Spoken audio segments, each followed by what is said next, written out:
はい。それではね、今回はマイク、今ね、すごい種類あるんですけれども、各マイクごとにおける使い方だったりとか、種類、特徴に関して皆さんにお伝えできたらなと思っております。で、本当にね、今あるのが、1、2、3、4、5、6、7ですね。こっちは同じ種類なんで一応置いときますね。7種類あるので、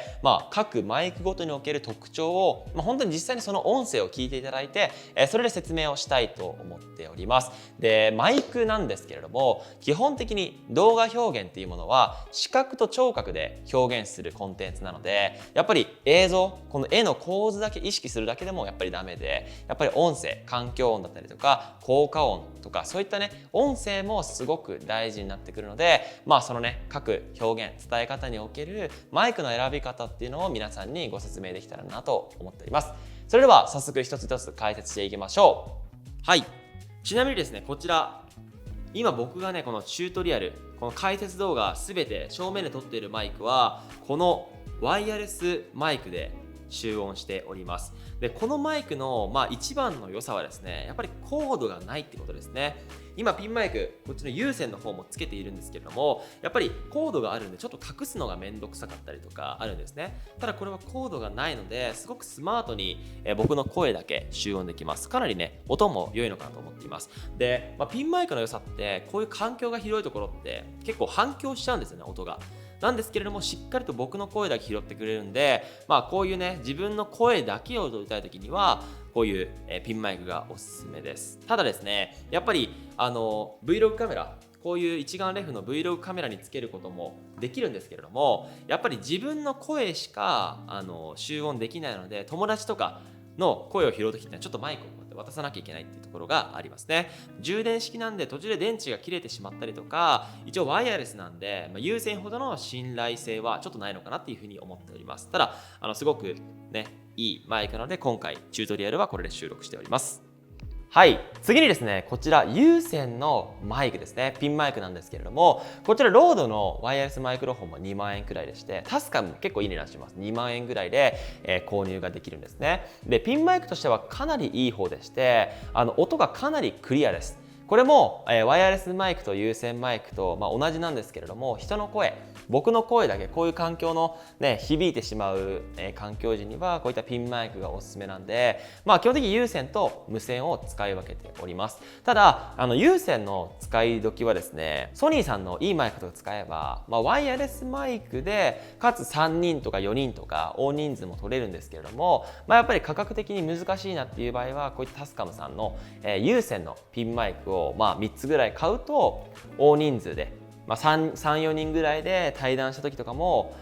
これでしっかりと集音できて、でマイクロ SD カードなんで、データ間の移動とかも意外と容易です。なのでこの有線はねすごくおすすめです。コードがあるのでちょっと煩わしさはあるんですけれども、基本的に会社のメンバーと対談する時とかはこういったタスカムの有線を使っております。一方で一人で収録する時は結構このロードのワイヤレスマイクが多いですね。はい。で、音声もね聞いていただければ分かるんですけれども、ちょっとねこのワイヤレスマイクよりは環境音を拾っていないと思うんですよね。そのぐらいこのタスカムのピンマイクは優秀なので、お好きな方を選んでいただけるのが良いかなと思っております。Ladies and gentlemen、 はい、そんな感じのいい声を出してしまったんですけれども、このスタジオマイクかなり僕の声がね綺麗に取れると思っております。これはね、シュアさんから最近出たばかりのポッドキャストマイクですね。だからポッドキャストに特化した設計で作られているマイクとなっております。なので別にポッドキャストだけじゃなくて、こういう YouTube のチュートリアルで撮るのも全然問題ないんですけれども、本当に環境音、ノイズ音とかがもう一切なくなって、編集とかなくても、オーディオインターフェースとかそういったものがなくても綺麗なね音声が取れるってことで、ポッドキャスト撮りたい方っていうのはこういったスタジオマイクをね検討するのも良いかと思っています。ちなみにですね、価格はこれはすごく安いです。3万円くらいですね。で、次に紹介するこの SM7B に関しては5万ぐらいするんで、ちょっとこっちの方が高いんですけれども、本当にね低コストでコストパフォーマンスはかなりいいのでおすすめです。ポッドキャストしたい方はこれが良いと思っています。はい、次にですね、マイク変わりました。この手話の SM7B ですね、価格は5万円くらいになっているんですけれども、このマイクはもう正直、ルックスといい、音声といい、めちゃめちゃかっこいいので愛用しております。チュートリアルの時も使ってるんですけれども、このマイクは、このスタジオマイクと同じで、僕の声を一番綺麗に、撮るためのマイクと思っていただいて大丈夫です。マイケル・ジャクソンさんとかがスリラーをね、収録した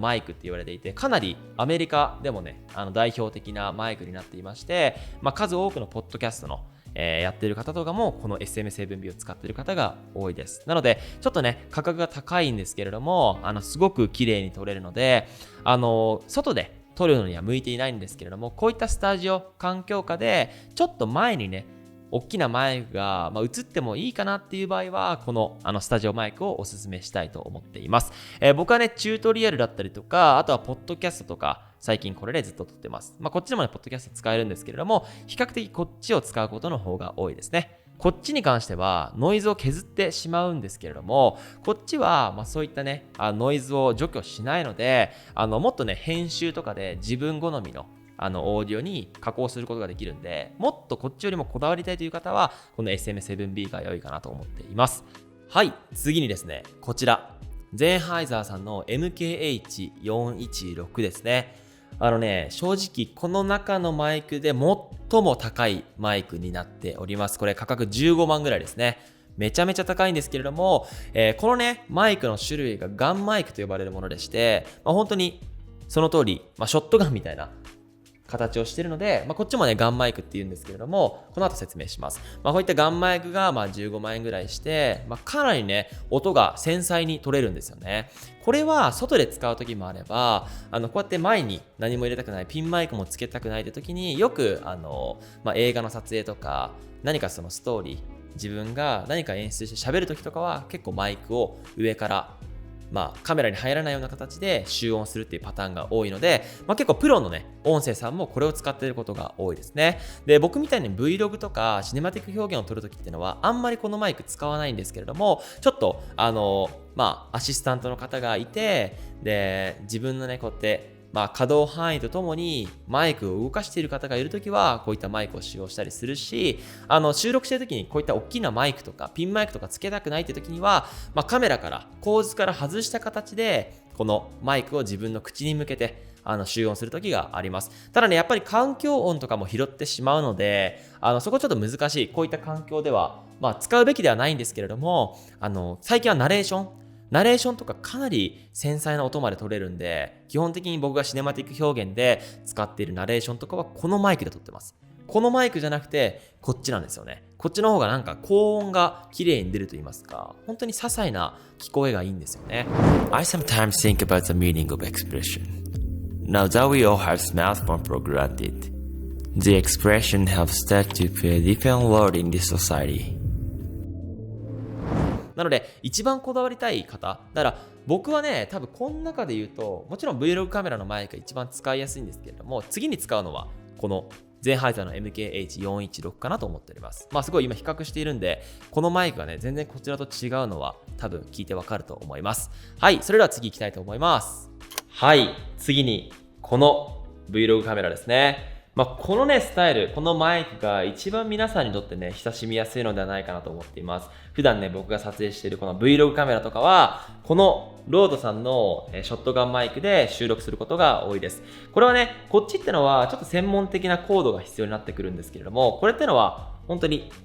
マイクコードがついてるだけなんで、一眼ミラーレスとかこういったコンパクトなカメラにつける点においては最も優秀なカメラなんじゃないかなというふうに思っています。価格もね3万から4万の間ぐらいでして、もう本当にレックを押すと自動で音声を取ってくれるんで、Vlog とか撮る方ってのはものすごくねおすすめなマイクとなっています。で、基本的にはねこの僕の声、ショットガンマイクなんで僕の声だけが入るんですけれども、